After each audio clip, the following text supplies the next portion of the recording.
Meu nome é Juarez Lopes Ferreira da Silva, sou docente do Instituto de Química de São Carlos, da Universidade de São Paulo, onde eu tenho um grupo de pesquisa, que é um grupo de teoria quântica de nanomateriais, que possui o objetivo de utilizar, por exemplo, metodologias de química quântica, basicamente, onde nós utilizamos várias equações de química quântica, recursos computacionais, bastante matemática, e a gente combina todas essas ferramentas em conjunto, e nós fazemos simulações em grandes computadores para poder agora simular o movimento e o comportamento dos átomos na formação de ligações químicas. Basicamente, ou seja, se você pegar um material, por exemplo, tipo material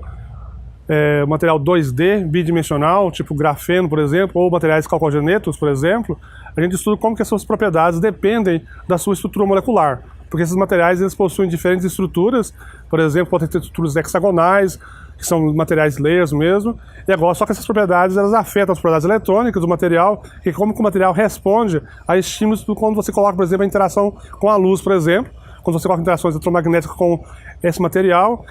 dá uma resposta para você, e essas respostas que ele vai fornecer, elas dependem de como que é a estrutura desse material, e a gente procura investigar essas correlações dessas propriedades, porque se você puder controlar como que essas propriedades mudam, você é capaz, então, de desenvolver certos materiais que podem ser aplicados para aplicações específicas, que exigem, por exemplo, que o material tenha uma certa condutividade elétrica bem específica, que exige que esse material seja transparente em relação à radiação eletromagnética do espectro visível, por exemplo. Então, nosso objetivo é sempre procurar utilizar essas ferramentas do ponto de vista quântico, de quântica mesmo, para poder entender como que a formação desses materiais vai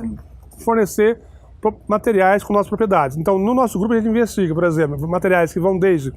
partículas metais de transição, partículas de óxidos. A gente investiga também, faz o estudo também de superfícies, a absorção de moléculas sobre superfícies, desde moléculas, por exemplo, uma molécula bastante estudada é a absorção de água, a absorção de metanol, de glicerol sobre superfícies metálicas, superfícies com óxidos também. E também temos o estudo agora de sólidos, onde envolve agora materiais que podem ser materiais que você pode escrever como materiais periódicos, onde você agora pode explorar várias propriedades que são materiais utilizados em várias aplicações. Por outro lado, a parte de nano, por exemplo, para o estudo de partículas de sistemas finitos, hoje, nos dias atuais, tem um número de aplicações muito grande, que vai desde aplicações de novas energias, sensores, biomedicina. Então, esse é um aspecto muito importante, porque a síntese e a caracterização de novos materiais, para você desenvolver novos materiais, sem uma compreensão dos mecanismos que envolvem a formação de como esses compostos são formados e da sua estrutura, ele fica muito deficitário. Então, o nosso grupo tem o papel de contribuir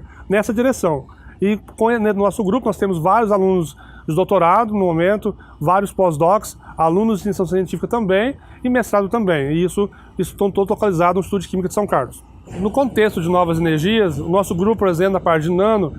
utilizando materiais nanoestruturados, por exemplo, nanopartículas de metais de transição, nós temos o objetivo de contribuir em várias frentes. Por exemplo, uma é na questão da redução do CO2 para a formação de novos produtos que você pode formar de hidrocarbonetos que você possa agora usar de forma sustentável a questão do CO2, do abatimento do CO2, que seria muito importante. Outro aspecto também do uso de nanopartículas é para a conversão de metano em novos produtos. Essa conversão de metano envolve também a conversão de metano em metanol, por exemplo, é um dos ingredientes, nós temos tentado estudar nessa direção. Então esse é um escopo envolvendo a parte de nanomateriais, de nanometais de transição e óxidos. Por outro lado também, nós temos a questão agora dos materiais bidimensionais, que nós estamos estudando o contexto de novas energias, que envolve agora a possibilidade de uso desses materiais da construção de células fotovoltaicas para o futuro. Porque quando você reduz a espessura desses materiais, você tem a possibilidade de reduzir a quantidade de material necessária para a fabricação de dispositivos. Isso tem um grande impacto do ponto de vista tecnológico para o futuro.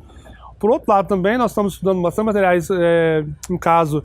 perovskitas, por exemplo, que nesse caso envolve também aplicações em células fotovoltaicas. Perovskitas é um aspecto muito importante, porque tem outras divisões dentro do Cine que estão estudando essa classe de materiais. Por exemplo, podemos mencionar o grupo da professora Ana Flávia Nogueira, certo? O nosso grupo procura contribuir com o entendimento atomístico de como que esses átomos estão interconectados em ligações químicas e como que afeta as suas propriedades eletrônicas, por exemplo, a adsorção, condutividade e assim por diante.